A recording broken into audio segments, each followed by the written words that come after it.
یہ کہانی ہے سمیع اللہ کی۔ سمیع اللہ میرے آبائی شہر کے معروف عالم دین مولانا علی احمد صاحب کا بیٹا تھا۔ مولانا کی وفات ابھی پچھلے ہی سال ہوئی، لیکن سمیع اللہ کو مرے 1 دہائی گزر چکی ہے۔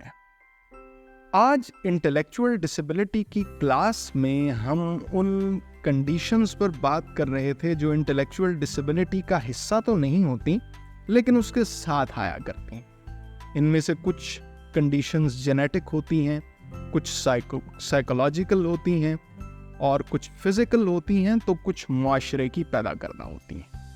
اس ساری گفتگو کے دوران مجھے نہ جانے کیوں سمیع اللہ یاد آ گیا۔ سمیع اللہ ذہنی طور پر معذور ہونے کے باوجود کسی بھی حوالے سے ایگریسو یا وائلنٹ انسان نہیں تھا۔ جہاں تک مجھے یاد ہے وہ کبھی کسی فرد سے جھگڑے کا آغاز نہیں کرتا تھا۔ جب کوئی اسے پیار سے بلاتا تو وہ پیار ہی سے پیش آتا، پاس آتا، پاس بیٹھتا اور چائے طلب کرتا۔ ہاں، جب کوئی اس سے لہرائی ہوئی آواز میں فوٹا باز کہہ کر پکارتا تو وہ قریب ترین دستیاب پتھر اٹھاتا اور اسے اس شخص کی طرف پوری قوت کے ساتھ پھینک دیتا جس نے اسے فوٹا باز کہہ کر پکارا ہوتا۔ یاد رہے، فوٹا باز میرے شہر سے اگلے شہر کا نام ہے جو بہاول نگر ہی کی ایک تحصیل ہے، اور بہاول نگر ضلع کے لوگ اپنے تلفظ میں اسے فوٹا باز ہی کہا کرتے ہیں۔ سمیع اللہ کے پتھر پھینکنے پر لوگ ہنستے، جس سے سمیع اللہ کو مزید غصہ آتا۔ ہنسی، غصے، پتھر پھینکنے اور گالیاں دینے کا یہ سلسلہ تب تک چلتا رہتا جب تک طرفین میں سے کوئی ایک تھک کر ہار نہ مان لیتا۔ پھر ایک دن یہ سلسلہ ہمیشہ کے لیے تھم گیا۔ اچانک گودی محلے کی مسجد سے اعلان ہوا، مولانا علی احمد کے بیٹے سمیع اللہ قضائے الہی سے وفات پا گئے۔ ان کی نماز جنازہ بعد از نماز عصر ریلوے گراؤنڈ میں ادا کی جائے۔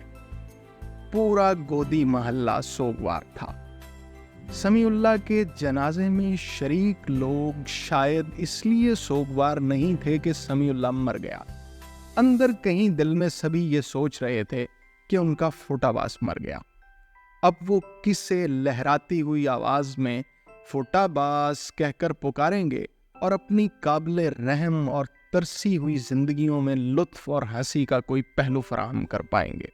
سمیع اللہ مر گیا۔ گودی والوں کا میجر انٹرٹینمنٹ سورس ختم ہو گیا، لیکن سمیع اللہ ہمیں ایک سبق دے کر مرا۔ انٹلیکچوئل ڈسیبلٹی یا ذہنی معذوری ہمیشہ اپنے ساتھ متشدد رویے، وائلنٹ بیہیویئرز، ایگریشن نہیں لے کر آتی۔ آس پاس کے لوگ ان افراد کو ایگریسو بنا دیتے ہیں۔